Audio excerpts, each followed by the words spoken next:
धरती का इस्तेमाल करना, विदेशी दोस्तों का, विदेशी एजेंसियों का इस्तेमाल करना, ये आदत सी बन गई है और भारत को बदनाम करने की आदत बन गई। ये नफरत राहुल गांधी जी की प्रधानमंत्री के खिलाफ तो हो सकती है, लेकिन देश को बदनाम करने की ये साजिश बार बार जो विदेशी धरती से होती है, कभी विदेशी दोस्तों के माध्यम से होती है, ये अपने आप में प्रश्न चिन्ह खड़ा करता है कि कांग्रेस का एजेंडा क्या है।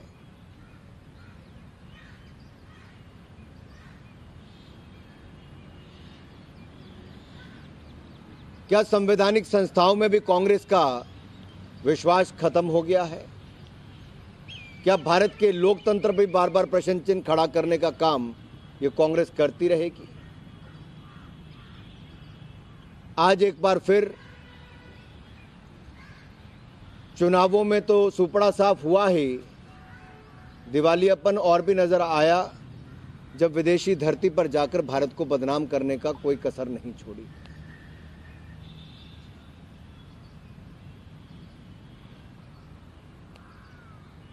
Sir, Mohit from Times Now. Sir, Rahul Gandhi also spoke about how minorities are being attacked in the country, they are under threat, but the results of Goa and Northeast have said something else because people over there, the minorities have also voted for the BJP. और minorities का इससे बड़ा उदाहरण क्या होगा? अलग अलग राज्यों के जब जब चुनाव आए, सबका साथ, सबका विकास, सबका विश्वास, इस मूल मंत्र के साथ चलने वाले और सबके प्रयास से देश को आगे बढ़ाने वाले नरेंद्र मोदी जी के ऊपर सबने विश्वास किया है।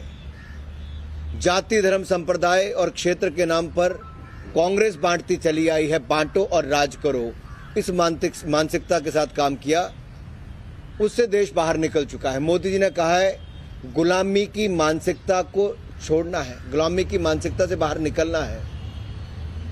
शायद राहुल गांधी जी अभी भी निकल नहीं पाए, कांग्रेस भी नहीं निकल पाई।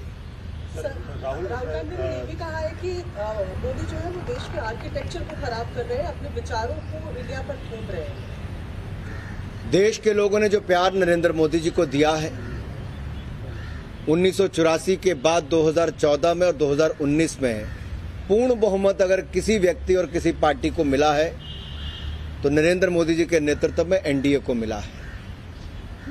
और लोकतंत्र में जनता के निर्णय, जनता का समर्थन, इससे बड़ा कुछ और नहीं होता, और वो बार बार नरेंद्र मोदी जी के पक्ष में आया है।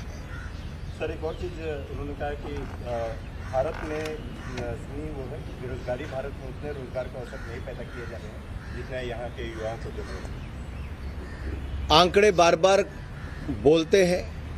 अर्थव्यवस्था पर कल भी रायसीना डायलॉग में जो दुनिया भर के नेताओं ने, बुद्धिजीवियों ने, अर्थशास्त्रियों ने कहा कि भारत की अर्थव्यवस्था कोविड-19 पैंडेमिक से पहले भी सबसे तेजी के साथ आगे बढ़ रही थी, और कोविड-19 पैंडेमिक के समय जो भारत ने रिफॉर्म्स किए, जो कदम उठाए, जहां एक और भूखमरी से और महामारी से देश को बचाया, अर्थव्यवस्था भी भारत को और मजबूत करने का काम किया। दुनिया में सबसे तेजी से बढ़ने वाली अर्थव्यवस्था आज भारत है, और 7% की ग्रोथ ये अपने आप में बहुत कुछ कहती है मेजर इकोनॉमीज में कि भारत के बढ़ते कदम आज दुनिया उसको सराह रही है। आज दुनिया के अलग अलग पटल पर, दुनिया के अलग अलग कोनों में भी भारत के नेतृत्व को, नरेंद्र मोदी जी के काम की सराहना हो रही है, और भारत की अर्थव्यवस्था पर लोग अपना विश्वास दिखा रहे हैं। रिकॉर्ड एफडीआई भारत में आ रही है, और पीएलआई स्कीम्स के भी एक के बाद दूसरे का ये जो सफल होना, ये अपने आप में दिखाता है भारत की योजनाओं के बारे में। राहुल गांधी ने कहा कि जुडिशरी को भी और मीडिया को भी कंट्रोल किया जा रहा है। मीडिया के मित्र मेरे सामने बैठे हैं, ये आपको भी बदनाम करने की कोशिश, और इसी तरह से मैंने पहले कहा कि संवैधानिक संस्थाओं में, चाहे जिसमें देश की जुडिशरी क्यों ना हो, उसको भी बदनाम करने में कांग्रेस और राहुल गांधी जी ने कोई कसर नहीं छोड़ी।